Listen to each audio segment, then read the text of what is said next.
Boa tarde, gente. Eu vou fazer uma introdução, na medida do possível, para o trabalho que a Ângela vai apresentar para vocês com relação propriamente aos lapidários.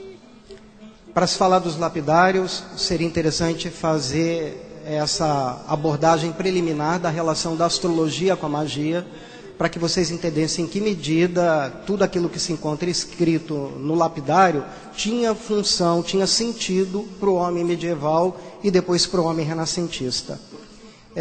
Eu só quero alertar que eu vou ter praticamente somente quase que 20 minutos para fazer uma retrospectiva que começa desde a Mesopotâmia até a Renascença. São séculos imensos.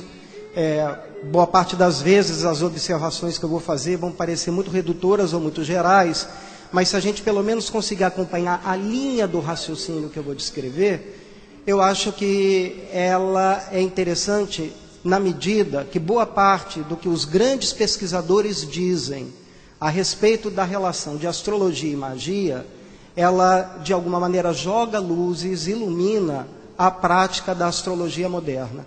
Na realidade, a minha expectativa, na medida que isso fosse possível, era levantar um debate a respeito exatamente dessa relação. Quais são as relações que existem entre a teoria astral e entre a prática astrológica propriamente dita? Para começar essa abordagem, ou tecer essa viagem ao longo da história da astrologia, eu queria me utilizar de um trecho de um livro que ficou muito famoso no Brasil há mais ou menos uns 10 ou 20 anos atrás, que nos chegou pela Edições 70 de Portugal, que é a história da astrologia do Serge Routin, aquele de capa verde, né? Acho que muita gente conhece, e ele faz uma observação que eu julgo muito fecunda para a gente iniciar essa viagem ao longo do tempo. Pode passar.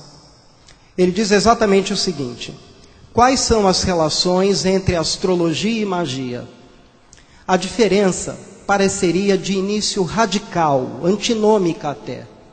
Enquanto a astrologia postula um determinismo mecânico, por assim dizer, dos fenômenos que acontecem ao homem quando os astros ocupam esta ou aquela posição, a magia parece, ao contrário, assentar no princípio de uma possibilidade humana de alterar o curso dos acontecimentos segundo a própria vontade do operador, ou seja, do mágico, do mago.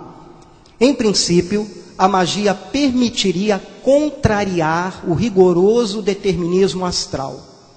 Astrologia e magia, dupla eterna curiosidade humana.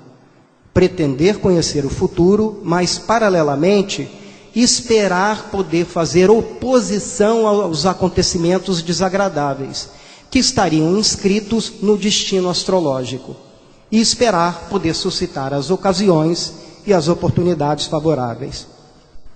Essa interpretação que o Serge Routin faz da relação da astrologia com a magia, ela é muito importante quando a gente for entrar exatamente no período da Renascença, onde há uma espécie de renouveau das práticas mágicas. E, em especial, porque foi nesse período que um grande debate entrou em questão, que era da astrologia de cunho divinatório e da astrologia de cunho matemático. Nesse debate, tudo que se tentou salvaguardar foi a astrologia de cunho matemático, ou seja, aquela que poderia, de algum modo, matematizar os fenômenos físicos. Porém, toda outra parte da astrologia, que era chamada de divinatória e que está associada a práticas mágicas, ela foi praticamente banida do campo de investigação.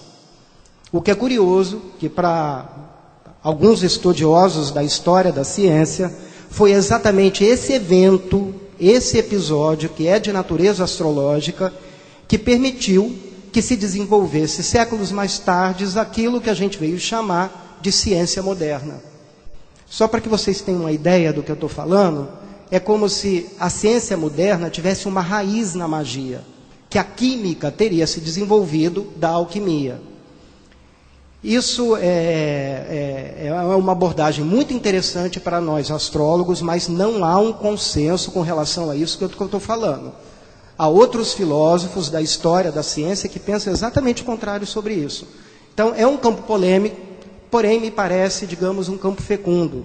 De vez em quando eu me lembro das advertências do Einstein, quando ele pega e fala que pouco importa se uma teoria seja verdadeira ou falsa.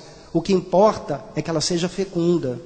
Se essa teoria, de algum modo, nos faz pensar, isso já é suficiente para aquilo que, para o Einstein, é interessante para uma investigação.